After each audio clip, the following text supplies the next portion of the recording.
कृष्ण कृष्ण कृष्ण हरे हरे, हरे राम राम राम हरे हरे। श्रील बंसीदास बाबा जी महाराज अवधूत परमहंस वैष्णव थे। जो परमहंस होते हैं उनके लिए कोई भी नियम इत्यादि नहीं होते, वो इन सब नियमों से बहुत ऊपर होते हैं। इसलिए उनका आचरण, उनका चरित्र, उनकी क्रियाओं को समझना सामान्य लोगों की तो बात दूर रही, बड़े बड़े लोग भी समझ नहीं पाते। जो कहा गया ना, वैष्णव क्रिया मुद्रा विज्ञ ना बुझे। वैष्णवों की क्रिया मुद्राएं बड़े बड़े विज्ञ लोग भी नहीं समझ पाते। वैष्णव चिन्हिते पारे न देवेर शक्ति, देवताओं की भी शक्ति नहीं है वैष्णवों को पहचानने की। वो किस कोटि के, इस कोटि के वैष्णव जो होते हैं उनकी क्रियाएं बड़ी विचित्र होती हैं, सामान्य नहीं होती। और हम लोगों को क्या अभ्यास है अपनी बुद्धि के द्वारा, जो सवेरे जगता है 3 बजे जग के हरिनाम करता है, ब्रह्म मुहूर्त में नहा लेता है, उसके बाद में हरिनाम करता है, मंगल आरती में आता है, कथा में, ये बड़ा वैष्णव। हम लोगों की सामान्य रूप से यही बुद्धि है। लेकिन ये लोग उस अवस्था में हैं जहां पर कि 24 घंटे कृष्ण की सेवा के लिए क्रियाएं करते हैं, और कृष्ण को क्या क्या अच्छा लगता है ये सिर्फ यही जानते हैं, हमको तो पता नहीं है। इसलिए हमको ये सब देखने का अभ्यास नहीं है, तो हम इनको वैष्णव समझ ही नहीं पाते। ये भी नहीं समझ पाते ये वैष्णव। परमहंस हैं वो तो अलग दूर की बात है। पूर्व बांग्लादेश में मेमन सिंह जिले में जामालपुर के पास मजिदपुर ग्राम में बाबा जी आविर्भूत हुए। साप्ताहिक गौड़ी पत्रिकाओं में प्रकाशित बाबा जी महाराज के अलौकिक चरित्र, वैशिष्ट और भक्तों के साथ भ्रमण का वृत्तांत पढ़ने से श्री भक्ति सिद्धांत सरस्वती गोस्वामी ठाकुर के और उनके निज जनों के श्रीमुख से कई बातों से जो जाना जाता है उसे संक्षिप्त रूप में लिखने का प्रयास किया। क्या बता रहे हैं? श्रील भक्ति वल्लभ तीर्थ गोसाई महाराज जी ने इस ग्रंथ की रचना की है। बता रहे हैं कि साप्ताहिक गौड़ी जो श्रील प्रभुपाद निकालते थे पत्रिका, उसमें श्रील बंसीदास बाबा जी महाराज जी के बारे में चरित्र, उनका चरित्र उच्च निकालते थे कभी कभी कुछ पत्रिकाओं में। तो उनको पढ़ करके, और श्रील भक्ति दहित माधव गोस्वामी महाराज जी ने भी कुछ अपनी अनुभूतियां बताई श्री बंसीदास बाबा जी के बारे में। उनको पढ़ करके और उनको सुन करके ही श्रील भक्ति वल्लभ तीर्थ गोस्वामी महाराज जी ने इनके बारे में यहाँ महिमा कीर्तन किया है। बाबा जी महाराज बंगाल से नवद्वीप में आकर, पूर्व बंग यानी कि बांग्लादेश से नवद्वीप में आकर अवधूत के रूप में गंगा के किनारे वृक्षों के नीचे रहकर बड़े वैराग्य के साथ भजन करते।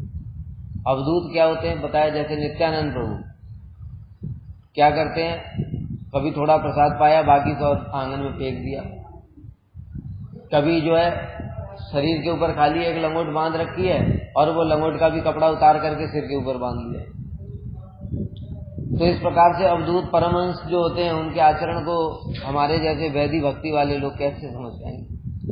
अभी हमने बताया था हमारे लिए कौन श्रेष्ठ भक्त है, तिलक लगाए, पूरा बार है, कंठी पहने, सवेरे मंगल आरती में आए, कथा में आए, कीर्तन में आए, वही सबसे सर्वोत्तम भक्त है।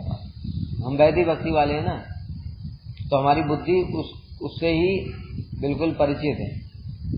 लेकिन इस प्रकार के आचरण को न तो हमने कभी देखा है और न ही कभी समझ सकते हैं। जब देखा ही नहीं तो समझेंगे कहां से।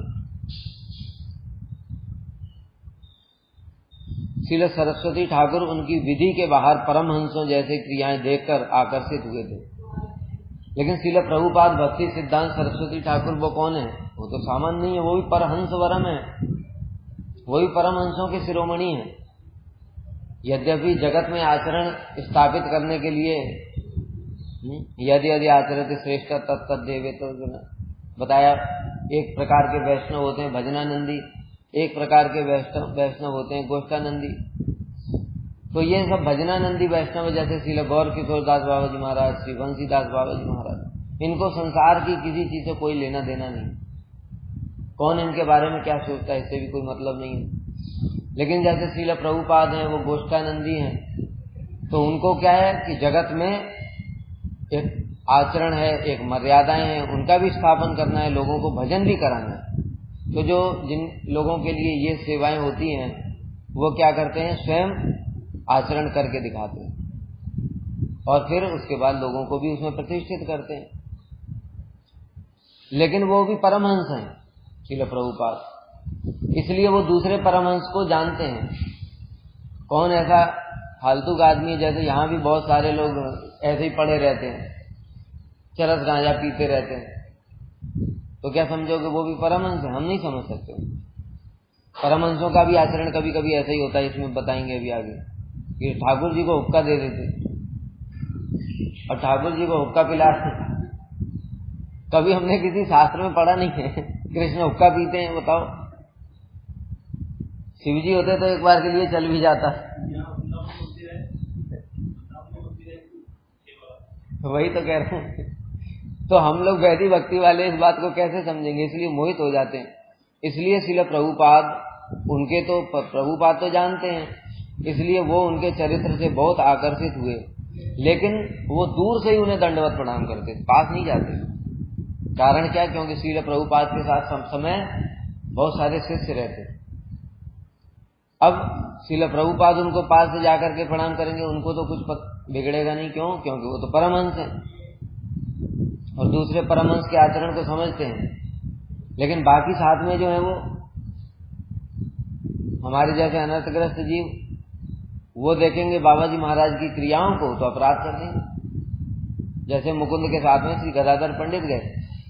अब देखो, दोनों ही तो महाप्रभु के परिकर हैं और दोनों कोई सामान्य व्यक्ति तो है नहीं, लेकिन फिर भी वहां पर जो लीला अभिनय करके दिखाया, उसका उद्देश्य क्या था? यही उद्देश्य था कि जो परमहंस लोग होते हैं उनसे, जो वैदिक साधन भक्ति वाले हैं अथवा जो बद्ध जीव हैं, उनसे दूर ही रहना चाहिए। नहीं तो क्या होगा, जैसा गदाधर पंडित जी के साथ में हुआ।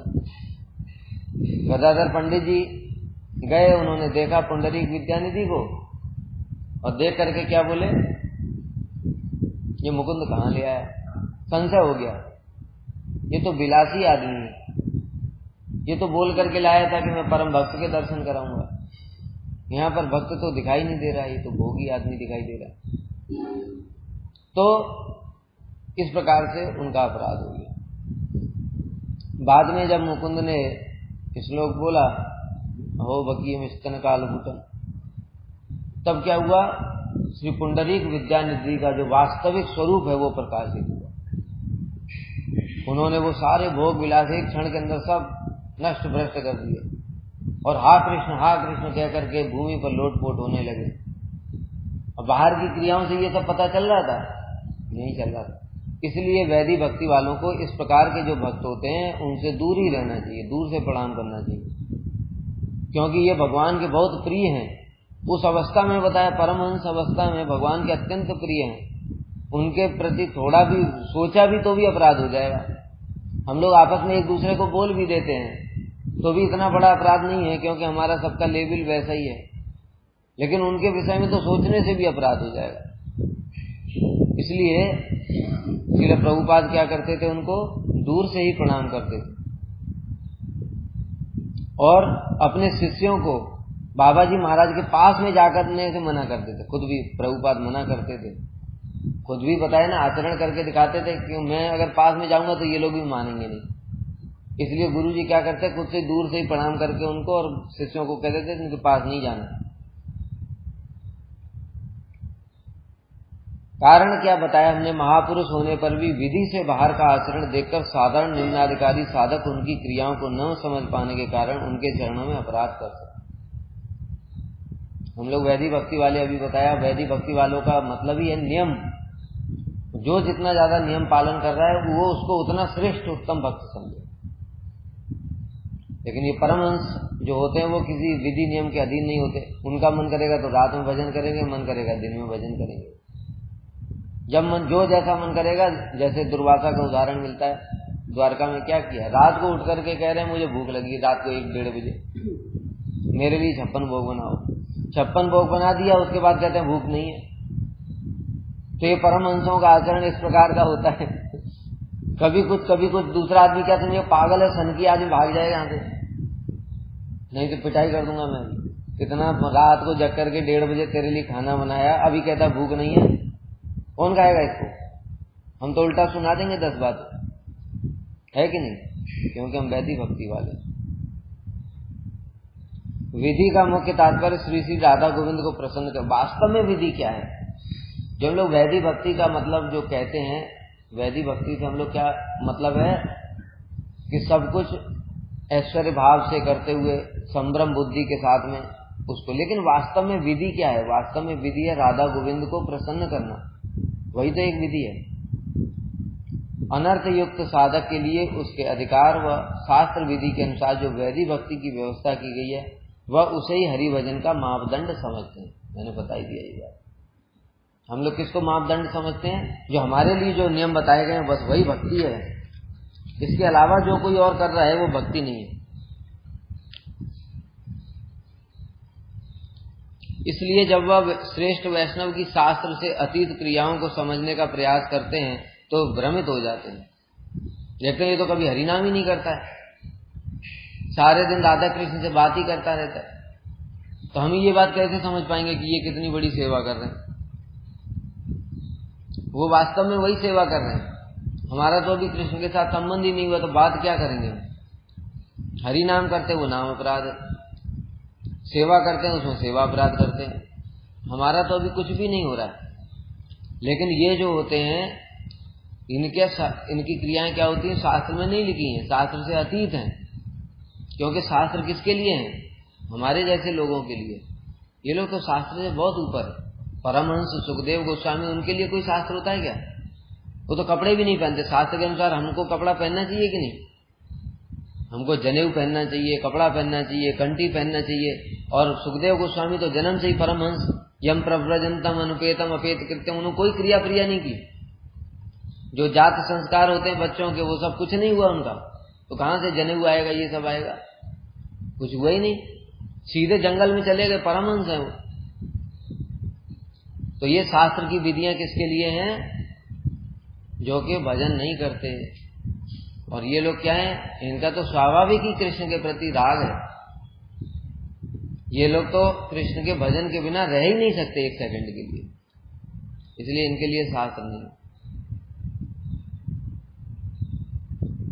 तो हमारे जैसे लोग क्या करते हैं? भगवान के भक्तों की शास्त्र से अतीत क्रियाओं को समझने का प्रयास करते हैं तो भ्रमित हो जाते हैं और महापुरुष के चरणों में अपराध कर देते हैं और भक्ति पथ से गिर जाते हैं, पतन हो जाता है। ऐसा सुना जाता है कि बाबा जी के 2 कपड़े के झोले थे। अब बताओ, उनके पास 2 झोला था। वो एक झोले में तो राधा गोविंद को रखते थे और एक झोले में निताई गौर को रखते थे, और दोनों झोलों को लेकर के अपना घूमते रहते थे और निकालते भी नहीं थे बाहर। अब देखो हमारा क्या है? हम सोचेंगे अरे ठाकुर जी को गर्मी लगेगी, ठाकुर जी को पंखा चाहिए, एसी चाहिए, और वो तो झोले में लेकर के मस्त घूम रहे, समझ गए? लेकिन ठाकुर जी उसी में प्रसन्न। वो वर्णन आता है ना, कसाई के पास में शालिग्राम थे, शालिग्राम जी उसको मिले और वो जितना भी वो तोलता था वो उतना, ये बांट एक ही है, उसको अगर आधा किलो बोल करके रखा तो आधा किलो होगा, 1 किलो रखा तो 1 किलो होगा। कितना बढ़िया बांट मिला है कि एक ही बांट से सारा काम हो जाता है, 10 बांट की जरूरत ही नहीं है। तो एक ब्राह्मण आया उनके पास में, ये सदना कसाई की कथा है।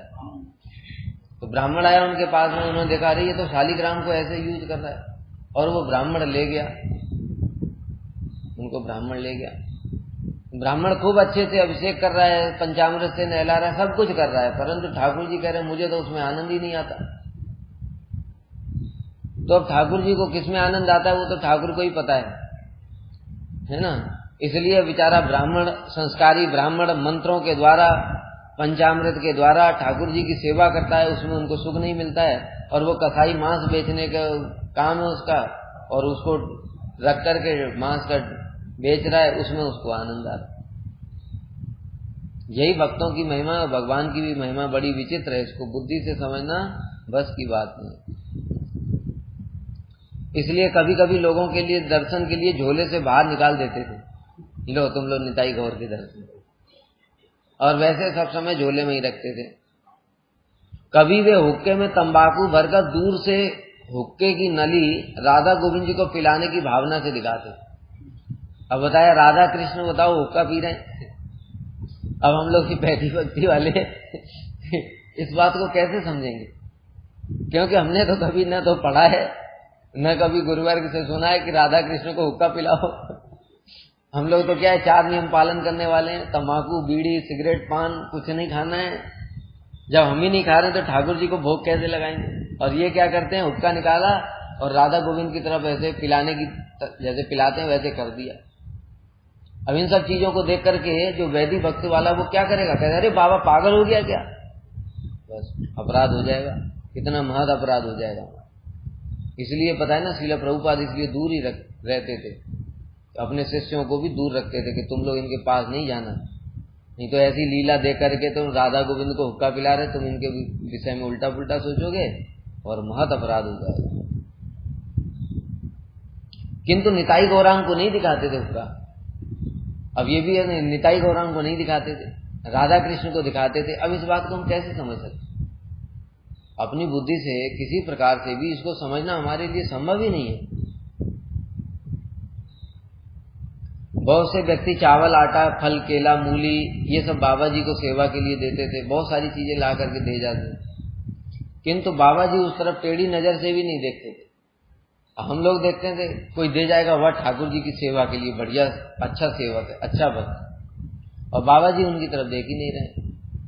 हम लोग जो कहते हैं प्रत्येक वस्तु कृष्ण की सेवा के लिए है, ठीक है, और हमारे अधिकार के अनुसार वही है तो उसको सेवा में लगाना चाहिए। लेकिन क्या उनके जो दे रहे हैं वो क्या कृष्ण की सेवा के लिए नहीं है?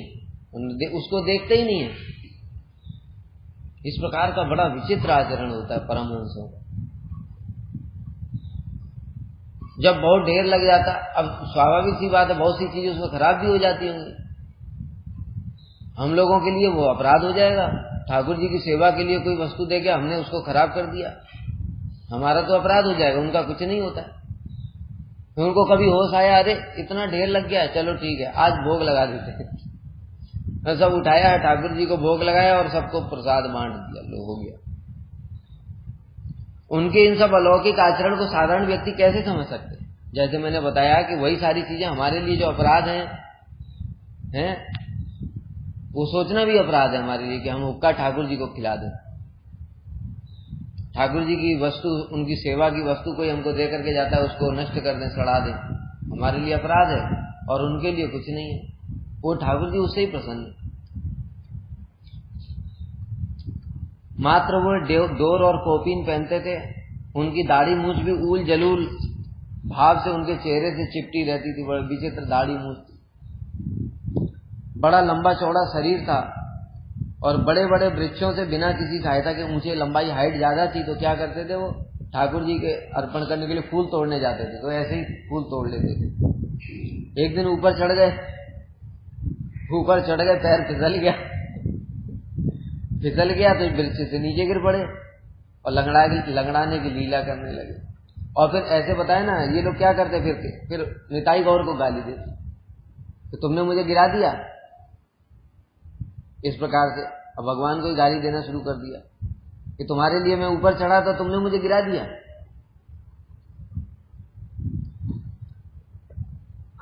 बाबा जी महाराज अपने भाव में ही विभोर रहते थे, किसी से ज्यादा बोलते नहीं। बताया ये तो आंतरिक, सब समय आंतरिक सेवा करते हैं, तो बाहर से किसी से उनको पता भी नहीं चलता है।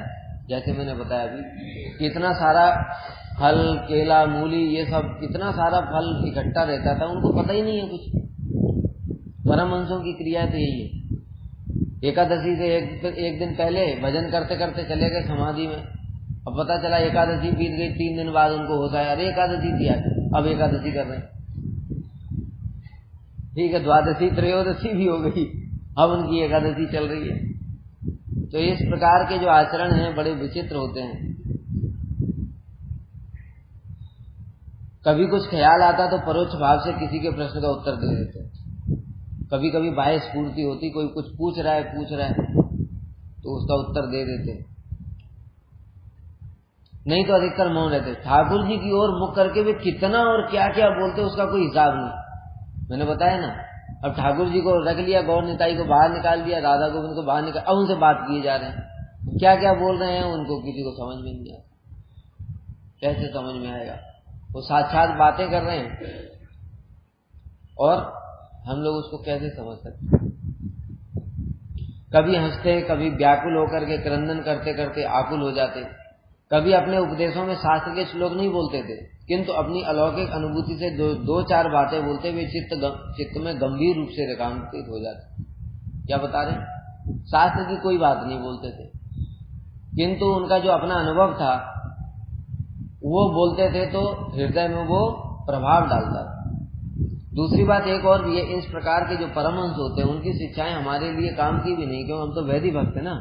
वो उस प्रकार की जो सेवा करते हैं, प्रेममयी सेवा करते हैं, तो वो जो सेवा करते हैं उस प्रकार की प्रेममयी सेवा का उपदेश भी देंगे तो हमारा क्या भी वैदिक भक्ति, तो हम क्या उससे हमारा कोई लाभ भी नहीं होगा। हमारे लिए तो वही लाभ है वैदिक भक्ति वाले, क्या सवेरे उठो, मंगल आरती में आओ, कथा में बैठो, कीर्तन में बैठो, चैंटिंग क्लास में बैठो, सेवा करो, हमारे लिए यही ज्यादा लाभप्रद है। जब धीरे धीरे जब उन्नत अवस्था आएगी तब उस प्रकार के जो उपदेश है वो हमारे लिए बहुत सहायता करेंगे।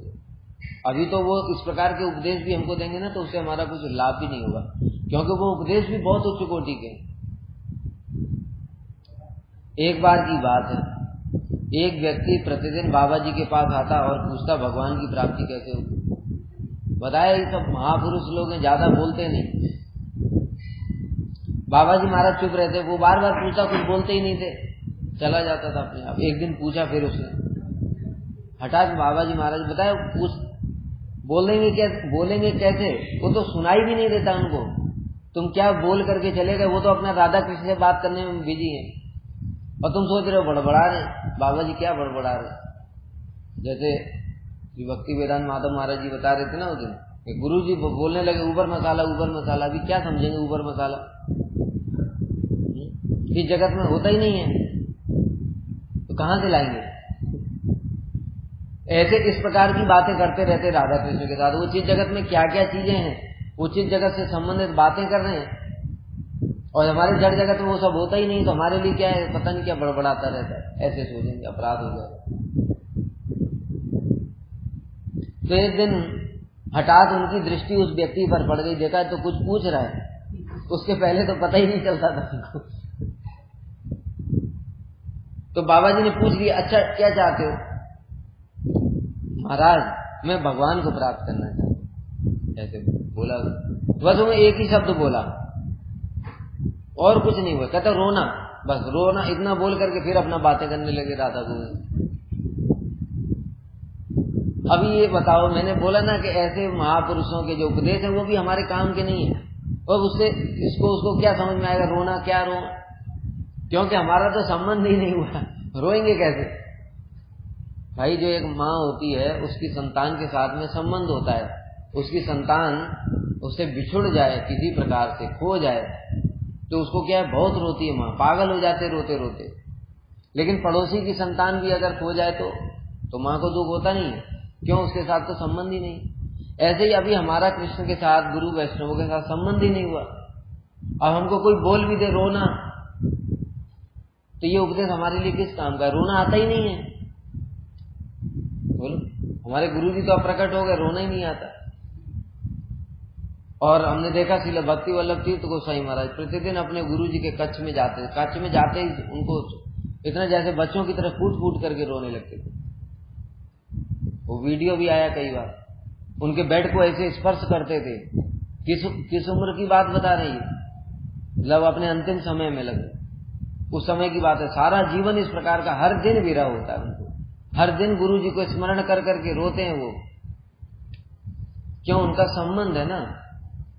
और हमारा प्रतिदिन हम भी तो गुरु जी को प्रणाम करने जाते हैं, गुरु जी के कक्ष में जाते हैं, गुरु जी की 10 बार जय देते हैं दिन में, आंसू नहीं आते, एक बार भी याद ही नहीं आती आंसू क्या आएगा। तो ये जो उपदेश है अभी इसको क्या लाभ होगा बताओ? रोना। इसीलिए बताया ना, हम लोग वैदिक भक्ति वाले, हमको उसी में लाभ है, जो नियम पालन करते रहो बस।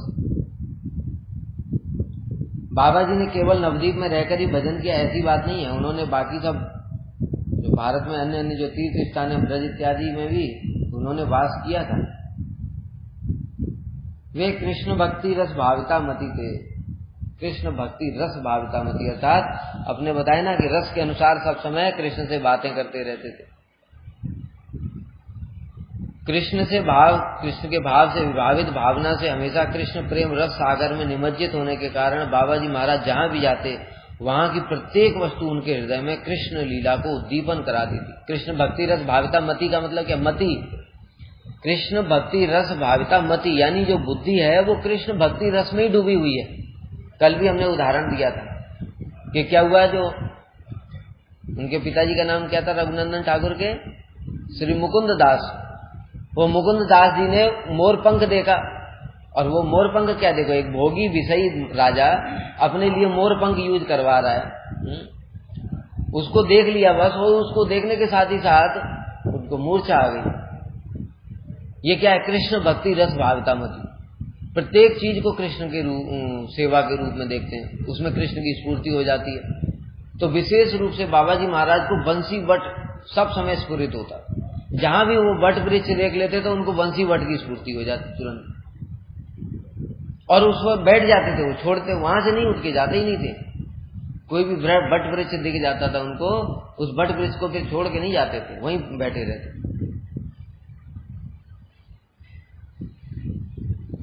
जब भी कहीं वट वृक्ष दिख जाता तो उसे बंसी वट, सब समय उनको बंसी वट की स्फूर्ति हो जाती और वहीं बैठ जाते। 24 फरवरी 1941 को सोमवार त्रयोदशी के दिन बाबा जी ने कोलदीप, जो अभी नवदीप शहर है, वहां से वृंदावन की यात्रा प्रारंभ की। रास्ते में कभी पैदल, कभी बैलगाड़ी, कभी रेल मार्ग से उन्होंने यात्रा की, जो जब जैसा मिल जाए। पहले कटवा गए, वहां पर कटवा रेलवे स्टेशन के पास वहीं एक वट वृक्ष दिख गया, बस वहीं बैठ गए। बंसी वट की वहीं स्फूर्ति हो गई उनको। वहां पर 2 दिन बैठे रहे। बंसी वट समझ रहे, बताए ना, बंसी वट है भगवान की लीला की, उनको स्फूर्ति हो रही उसी वट वृक्ष के नीचे, तो 2 दिन तक बैठे रहे। मतलब परमहंसों का आचरण बड़ा विचित्र होता है, इसलिए बताया। फिर वहां से ट्रेन में फिर बैठे, फिर भागलपुर स्टेशन में उतर गए, वहां एक वट वृक्ष दिख गया, वहां पर भी वो वट वृक्ष के फिर एक दिन बैठ गए, वहीं पूरा एक दिन वहीं बैठे रहे। अगले दिन 4 दिन वे गंगा के किनारे रहे, फिर गंगा जी दिख गई तो उनको फिर से महाप्रभु की लीला की स्फूर्ति हो गई, फिर वहां 4 दिन बैठे रहे।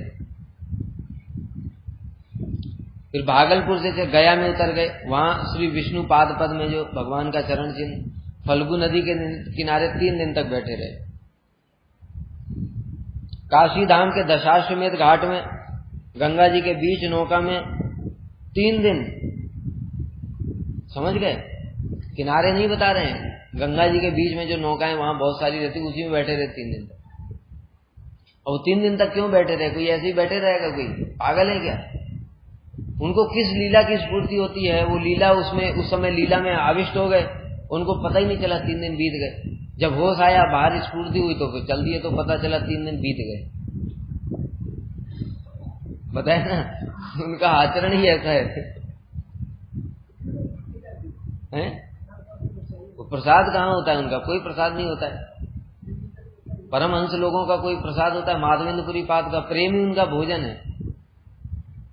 क्या है? प्रेम ही उनका भोजन है। हम तो बताया, तो हम लोग वैदिक भक्ति वाले उसको समझ नहीं सकते ना किसी प्रकार से। और हम क्या सोचे, वो 3 दिन से ठाकुर जी को भोग नहीं लगाया, ये भगवान इसका क्या होगा अपराध, ठाकुर जी को साथ में रखता है, 3 दिन से भोग नहीं लगाया। उनको पता नहीं कि वो हरचंड भोग लगा रहे, ठाकुर जी को प्रेम खिला रहे। वो ठाकुर जी प्रेम के भूखे, हमारे भोग के भी भूखे नहीं है वो, ठीक है। फिर वहां से अयोध्या में सरयू नदी के किनारे 3 दिन बैठे रहे। वहां पर एक वट वृक्ष के नीचे 3 घंटा, जो उनके साथ में सेवक होंगे वो सब नोट कर रहे हैं। प्रयाग त्रिवेणी में 10 दिन, प्रयाग में 10 दिन तक रहे। मथुरा में विश्राम घाट पर यमुना के किनारे 2 दिन, जो विश्राम घाट है, वहां बैठ गए होंगे, वहां पे कृष्ण की लीला स्फूर्ति हो गई होगी, वहां 2 दिन तक रहे। यमुना के किनारे एक छोटी सी जगह बंसीवट में 8 दिन, वृंदावन में बंसीवट तो उनका फेवरेट ही है, जहां जहां कहीं दूसरी जगह भी कोई बट वृक्ष देख लेते हैं तब भी उनको बंसी बट की स्फूर्ति होती है। तो साक्षात बंसी बट में आ गए तो 8 दिन तक रहे। और उसके अलावा यमुना के किनारे एक छोटी सी जगह पर 9 दिन तक रहे। अब वहां पर उनको कौन सी मधुर लीला की स्फूर्ति हुई होगी। गोविंद जी के मंदिर में एक दिन बताए ना, देखो इनका आचरण कैसा। एक छोटी सी जगह यमुना जी के किनारे, वहां तो 9 दिन रहे, और गोविंद जी का मंदिर इतना बढ़िया, वहां पर एक दिन। नंदग्राम में सूर्य कुंड के पूर्व तरफ तमाल वृक्ष के नीचे 8 दिन रहे। पावन सरोवर में 2 दिन, जो पीलू फल है, पीलू फल का वृक्ष, उसके नीचे 4 दिन। फिर वृंदावन में आ गए, फिर बंसी बट में 9 दिन तक रहे। इस प्रकार भजनानंद में विभोर रहते, उनको पता ही नहीं, बताया ना ये सब दिन हो रहे हैं, उनको पता नहीं चलता है। वो साथ वाले आदमी को तो पता चलता है, क्योंकि उसको भूख प्यास सब लगती है, उसको तो खाना चाहिए, इसलिए वो नोट करता रहता है कितने दिन हो गए। तब लगभग 3 मास बाद ज्येष्ठ त्रयोदशी के दिन वापस नवद्वीप पहुंचे। इस प्रकार से जब उनका जहां मन होता था वहां उतना टाइम रहते। जो लोग भ्रमण में बाबा जी महाराज जी के साथ थे, वे लोग बाबा जी को विभिन्न विभिन्न भवनों में कृष्ण लीला, बताए ना ये लोग साथ में थे कई लोग, तो वो लोग ही ये सब नोट कर रहे हैं, नहीं तो पता ही कहां से चलता ये सब बात, इन्फॉर्मेशन हमको कहां से आती। वो साथ में थे ना लोग। कभी देखते तो कृष्ण लीला का कीर्तन करने लगते, बाबा जी बैठे हैं, अब 8 दिन तक क्या करेंगे, कभी कीर्तन कर रहे हैं, कभी हंस रहे हैं, कभी रो रहे हैं, कभी नाच रहे हैं आनंद में। इस प्रकार से उनकी लीला थी। कभी नवदीप धाम की महिमा, ब्रज में बैठे नवदीप धाम की महिमा कीर्तन कर रहे हैं। कभी उन्मत्त व्यक्ति की तरह बताए ना, ऊट पटांग बातें करने लगते, क्योंकि उनकी भाषा है, जो चीज जगत में क्या कृष्ण से, राधा कृष्ण से क्या बातें कर रहे हैं वो हमको समझ में ही नहीं आएंगी। तो मनुष्य को क्या लगता है, ये ऊट पटांग बाबा जी अभी कुछ बोल रहे हैं। कभी मौन हो जाते, बैठे रहते। कभी विग्रह के साथ मन में बड़ बातें करते, देखते रहते। ऐसा करते हुए उन्हें अलग अलग भावों में विभाव, सब प्रकार के भाव उनके शरीर में देखे जाते।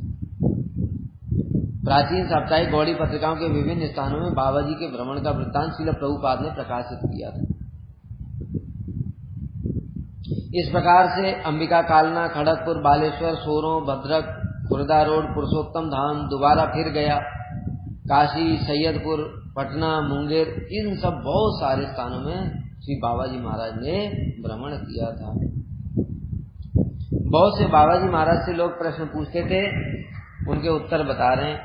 बाबा जी हम क्या करें, हमको क्या करना चाहिए भजन में आगे बढ़े। बाबा जी, नित्यानंद का भजन करने से श्री चैतन्य महाप्रभु मिलेंगे, दुख चले जाएंगे और हृदय में परम आनंद का उदय हो जाएगा। शॉर्ट में उन्होंने सार बता दिया। अब बताए ना, हम लोग वैदिक भक्ति वालों को इतनी सी बात से तो कुछ नहीं, हम लोग तो रोज एक सुबह घंटा 1 घंटा शाम को क्लास होती है, तब भी हमारे प्रश्न खत्म ही नहीं होते। देखा है लोगों के फिर भी प्रश्न चल रहे हैं, सारी जिंदगी प्रश्न पूछते, और बाबा जी ऐसे उत्तर दे दिया, बस खत्म। इंद्रियों की लताड़ से छुटकारा पाने का क्या उपाय। इंद्रियों की लताड़ मतलब काम, क्रोध, मोह, लोभ, मद मात्सर्य, ये सबसे। उत्तर, गोविंद शब्द सुनते ही अनर्थ ठीक वैसे ही भाग जाएंगे जैसे सिंह की गर्जना सुनने से हाथी भाग जाते। अब इससे तुम क्या समझ पाओगे, क्या कह रहे हैं, मतलब सब समय हरि नाम करो, गोविंद की गर्जना सुनने से, गोविंद शब्द की गर्जना सुनने से अनर्थ वैसे ही भाग जाएंगे जैसे क्या होता है, सिंह की गर्जना सुनने से हाथी भाग जाते। ये हमारे अनर्थ हाथी है, और हरि नाम क्या है, सिंह के समान, सब समय हरि नाम करो, ये कहने का तात्पर्य। बाबा जी, किसी ने प्रश्न, आपके संसार में भी तो दुखी है, आपके संसार मतलब जैसे इनको देख रहे हैं, रोग व्याधि, मतलब साधु लोगों को जो रोग होता है, व्याधि होती है, साधु लोग भी दुखी रहते, रोते रहते। जैसे किसी ने देखा बाबा जी को रो रहे, तो वो क्या सोच रहा है, अरे जैसे हम लोगों को दुख होता है ना, ऐसे इनको भी तो दुख है कुछ, तभी रो रहे हैं। रामचंद्रपुरी, माधवेंद्रपुरी पाद को देख करके क्या कह रहे हैं, यही बात कि गुरु जी आपको क्या है, ध्यान लगाओ। तो माधवेंद्रपुरी पाद जी ने क्या बोला, मैं इसका मुख नहीं देखना चाहता, दूर ले जाओ उसको। हा दीन दयाद्रनाथ मथुरानाथ कदावलोक कैसे, वो कृष्ण मथुरा में चले गए हैं और जो गोपियां हैं वो उनके विरह में व्याकुल होकर के रो रही हैं। उस भाव में श्री माधवेंद्रपुरी पाद आविष्ट हैं और वो क्या देख रहा है, गुरुजी रो रहे हैं, कष्ट हो रहा होगा, बेड पे पड़े पड़े कष्ट हो रहा होगा रोग के कारण, इसलिए रो रहे हैं। ये क्या हो गया, अपराध हो गया। इसलिए इस प्रकार से लोग प्रश्न पूछते हैं कि आपके जो संसार है उसमें भी तो दुख है। तो बाबा जी ने बोला यहाँ निरानंद है, किंतु गौर निताई का भजन करने से आनंद मिलेगा। वहां कोई दुख नहीं है, वहां आनंद ही आनंद है। हमारा यह संसार नित्य है। क्या बोल रहे हैं बाबा जी, कह रहे हैं हमारा संसार नित्य है, वहां आनंद ही आनंद है। तुम्हारा संसार अनित्य है, तुम्हारे यहाँ दुख है, हमारे यहाँ थोड़ी कोई दुख है। जैसे शिशु सोते सोते हंसता है रोता है, तुम्हारे संसार का सुख भी ऐसा ही है। कैसा, जैसे शिशु है थोड़ी थोड़ी देर में हंस रहा है फिर रो रहा है, ऐसे तुम्हारे संसार में तो दुख है, हमारे संसार में आनंद ही आनंद। गौर निताई के पास प्रश्न, कृष्ण की कृपा भक्त की कृपा हम समझेंगे कैसे? भगवान कृपा कर रहे हैं, कृष्ण कृपा कर रहे हैं, कैसे समझेंगे? भगवान, बाबा जी कह रहे हैं, भगवान कहते हैं कि जो मेरी आशा करता है मैं उसका सर्वनाश कर देता हूं। अब बताओ ये बात कैसे समझ में आएगी बाबा जी? क्या कह रहे हैं? यस्याहम अनुग्रहणामि हरिष्ये तद्धनम सनई ततो अधनम त्यजन्त यस्य स्वजना दुख दुखिता। कैसे कृष्ण की कृपा समझोगे? इस बात को कोई अगर वैदिक भक्ति वाला सुन लेगा तो भजन ही छोड़ देगा वो। क्यों? बाबा जी ने क्या बोला? कृपा कैसे समझ में आएगी कि तुम्हारा सर्वनाश हो रहा है कि नहीं? तुम्हारा सर्वनाश हो रहा है इसका मतलब कृपा हो रही है। समझ गए? सर्वनाश का मतलब क्या है? नौकरी छूट जाए, पत्नी छोड़ दे, बच्चे छोड़ दें, सब छोड़ दें, जितनी मोह माया आ सकती सब छूट जाए, ये सर्वनाश है।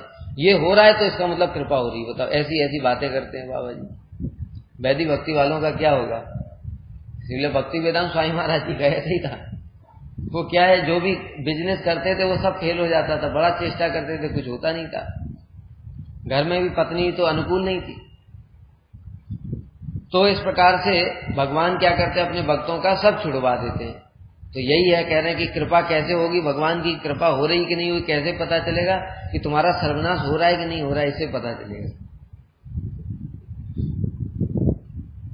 भगवान किसी को पैसा देता है और किसी का लेता है।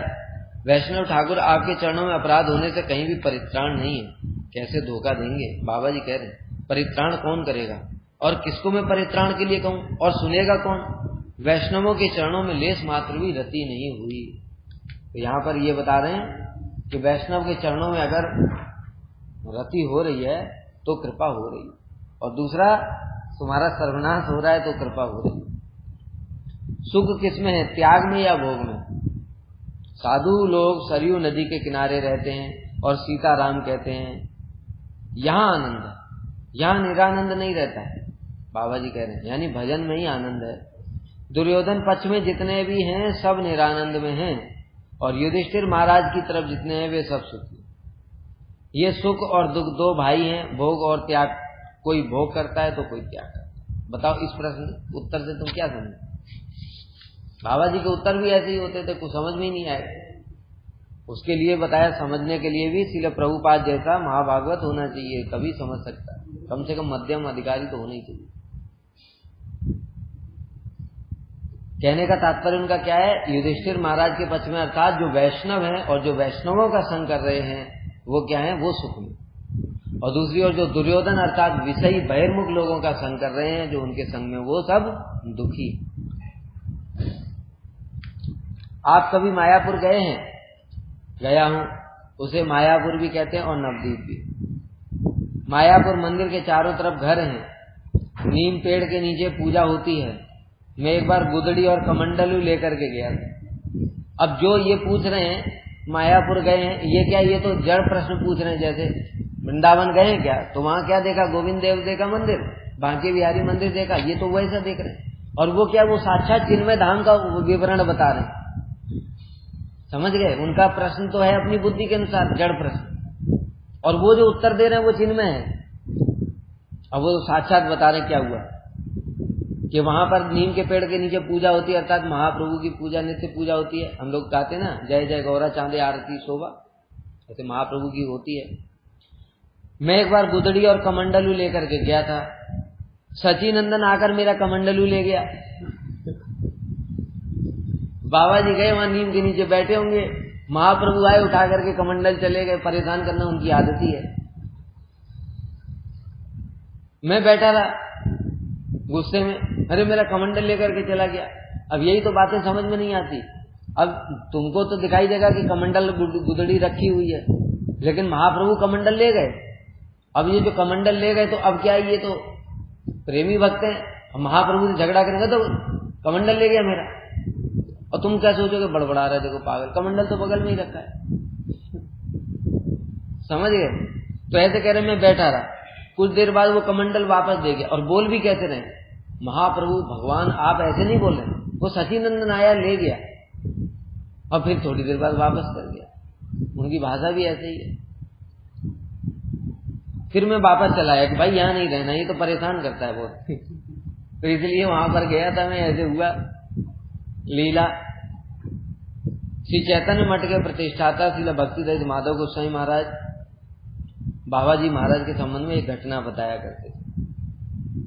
उन्होंने अपने दो गुरु भाइयों श्रीमद भक्ति विचार यार गोस्वामी महाराज और भक्ति कुमार संत महाराज के साथ मिलकर के प्रयास किया और मेदिनीपुर शहर में श्री श्यामानंद गौड़ी मठ की स्थापना की। एक बार बाबा जी महाराज तीर्थ भ्रमण करते करते वहां तक मेदिनीपुर आए। तब श्रील भक्तिदत्त माधव गोस्वामी महाराज ने सुना कि बाबा जी महाराज गाड़ी में, बैलगाड़ी में बैठ करके आ रहे हैं। तो परम उल्लास के साथ बाबा जी को मेदिनीपुर में निमंत्रण के लिए उन्होंने एक सेवक को उनके पास भेजा।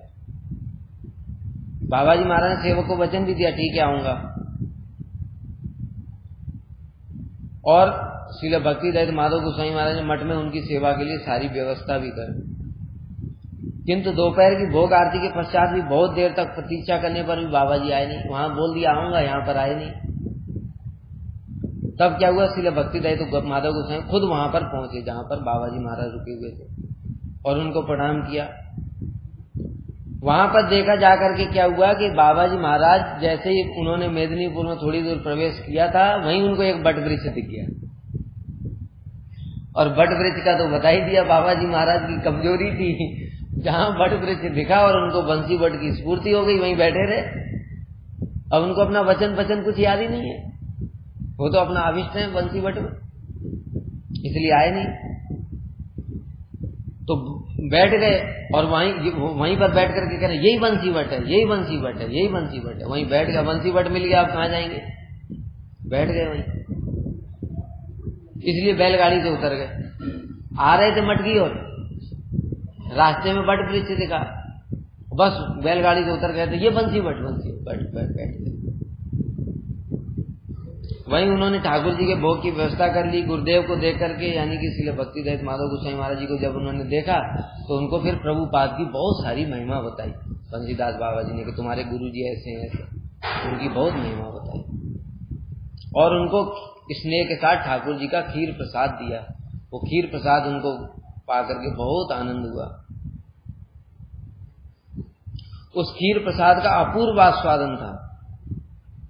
हमारे शिक्षा गुरु श्रील भक्ति प्रमोदपुरी गोस्वामी महाराज जी बाबा जी के अलौकिक चरित्र के संबंध में कुछ घटना बताते थे। एक दिन क्या हुआ, नवदीप में गंगा जी के किनारे स्थित भजन कुटी में श्री विग्रह के सामने फलों का ढेर लगा रहता था। उसमें किसी को भी हस्तक्षेप करने का कोई अधिकार नहीं था। एक दिन सबने देखा कि एक गाय उन फलों को खा रही है। क्या बताया, उनकी कुटिया में फलों का ढेर लगा हुआ था, एक गाय आकर के खाने लगी। बाबा जी महाराज ताली बजाकर जोर जोर से, उनको देख करके बाबा जी महाराज ऐसे ताली बजा करके जोर जोर से हंस रहे हैं। गाय फल खा रही है, बाबा जी महाराज ताली बजा के हंस रहे हैं। बाबा जी महाराज के सेवक का नाम था पूर्ण। तो मैंने यानी कि श्रील भक्ति प्रमोदपुरी गोस्वामी महाराज जी कौतूहल बस पूछा, अरे बाबा जी इतना हंस क्यों रहे, गाय फल खा रही है, बाबा जी ताली बजा बजा करके हंस रहे। उसने कहा, कल रात बाबा के भोग के और पूजा के बर्तन चोर चोरी करके ले गया। जो ठाकुर जी के बर्तन थे भोग के और पूजा के ठाकुर जी के बर्तन वो चुरा ले गया चोर।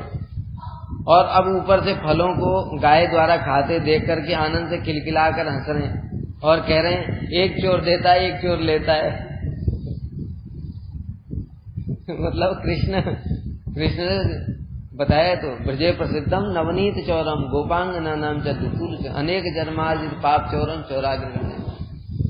एक चोर तो देता है और दूसरा चोर उठा करके ले जाता है। चोर देने वाला कौन? कृष्ण। और दूसरा चोर उठा करके ले गया। बताया गाय को भगाने का कोई उपाय नहीं है। ये चौराग्रगण्य पुरुष ही तो कृष्ण है। कृष्ण की गाय चल रही है, अब इसको कैसे भगाऊं? ये सब कृष्ण ही तो है। बाबा जी किसी को भी अपने चरणों में हाथ नहीं लगाने देते थे। एक दिन क्या हुआ, जगन्नाथ मिश्र जी का आनंद उत्सव हुआ। जिस दिन श्री चैतन्य महाप्रभु का आविर्भाव हुआ उसके अगले दिन जगन्नाथ उत्सव होता है ना। उस दिन बाबा जी अपने आप को भूल ही गए, बिल्कुल आनंद में नाच रहे मगन होकर के। आज बाबा जी अपने आप को भूल गए, कल्पतरु हो गए, जिसको जो चाहिए ले लो सब। तब उनको क्या हुआ, श्रील भक्ति प्रमोद गोस्वामी कह रहे तब मुझे को उनके चरण स्पर्श करने का सौभाग्य प्राप्त हो गया। क्योंकि बाबा जी आनंद में मग्न है, उनको बिल्कुल कोई सुध बुध भी नहीं है। कह रहे आज इसलिए तो कह रहे कल्पतरु कल्पवृक्षानी, जिसको जो इच्छा है वो पूरी कर लो।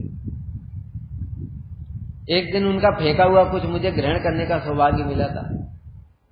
बताया कुछ उन्होंने देख करके उनको दूर से ही फेंक दिया, बस वो उठा करके उनको ग्रहण कर लिया। इस प्रकार से बाबा जी का विचित्र चरित्र था। तजिया सहन सुख विचित्र पालन कबे ब्रजेर दूलाए दूसर हवे अंग। इन सब पदों को गाते गाते छल छल नेत्रों से बाबा जी महाराज गदगद कंठ से कह उठते थे, तुमरा था केवल गाहिया ही गेल जार फाटल तार फाटल। अर्थात हम तो केवल महाजनों के पदों को सुनते हैं, वे गाते हैं, किंतु हृदय पिघलता नहीं है। धाम की धूली अगर शरीर पर लग जाए तो हम उसे झाड़ देना चाहते, उसका मूल्य नहीं समझते कि इस धाम की धूली को ही पा करके जो महाजन लोग हैं वो क्या है, वही रोना शुरू कर देते, आनंद में नाचना शुरू कर देते। हमने सुना है श्रील बंसीदास बाबा जी महाराज ने हमारे परम गुरुदेव श्रील गौर किशोरदास बाबा जी महाराज से वेश लिया था। एक दिन बाबा जी की कुटी के आंगन में कोई व्यक्ति महामंत्र कीर्तन के बदले अन्य कोई स्वकल्पित अर्थात अपनी सोच से बनाया हुआ कीर्तन गा रहा था, अपना खुद का लिखा हुआ। सोच रहा होगा बाबा जी प्रशंसा करेंगे। तो बाबा जी कहें उसके रसाभास दोष से दूषित और सिद्धांत विरुद्ध नाम गान करने लगा।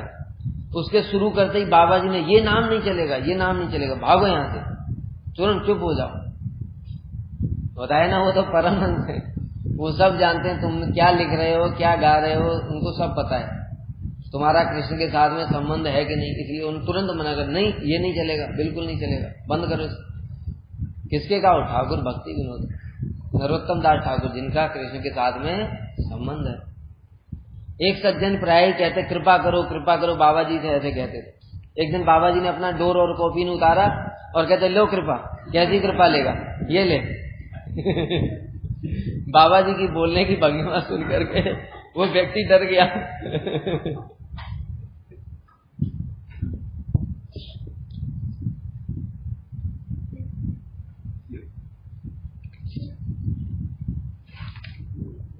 तब बोले बाबा जी, अरे वैष्णवी कृपा जाए सर्व सिद्धि, वैष्णवों की कृपा से सारी सिद्धि होगी। ऐसी कृपा प्राप्त करने के लिए खाली मुंह से बोलने से नहीं चलेगा। एक उसमें प्यार है ना, गौर आमार बलि लेना चलवे, गौर मेरे हैं, ये बोलने से नहीं चलेगा। क्या करना पड़ेगा? गौर आचार गौर विचार। जो महाप्रभु ने जो आचरण करके दिखाया, क्या संज्ञा पूर्वक नाम गान नतिवी कालावसानी कृतो, वैष्णवों की सेवा, हरि नाम, ये सब बोलने से महाप्रभु का आचरण करना पड़ेगा, तब तो महाप्रभु तुम्हारे हैं। नहीं तो ऐसा खाली मुंह से बोलते रहोगे तो नहीं चलेगा। इसी प्रकार से बाबा जी कृपा करो, बाबा जी कृपा करते तो ले कृपा, भाग गया, वो डर गया। तो फिर बोले बाबा जी, कहते ऐसे बोलने से नहीं चलेगा, वैष्णवों की कृपा चाहिए तो उनके चरणों में निष्कपट होकर शरणागति करो। ऐसा तो तुम करते नहीं, खाली आकर के कृपा करो बोलते हो। मुख से कृपा करो बोलने से क्या होगा। श्री गोकुलदास बाबा जी नाम के एक हमारे वृद्ध गुरु भाई थे। मैंने उनसे सुना था कि उनका पूर्वाश्रम बाबा जी के पूर्वाश्रम के पास में ही था। वे भी प्राय मायापुर से बाबा जी के दर्शन करने आते थे। बाबा पूर्व बंग की भाषा में अपना मन खोलकर हरिकथा कहते।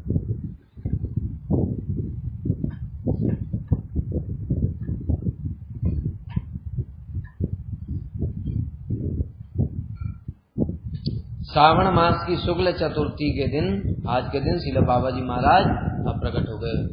बोलो श्रील बंसीदास बाबा जी महाराज की जय। सपार्षद श्री सचिनंदन गौर हरि की जय। वांछा कल्पतरुभ्यश्च कृपा सिंधुभ्यैव च पतितानां पावनेभ्यो वैष्णवेभ्यो नमो।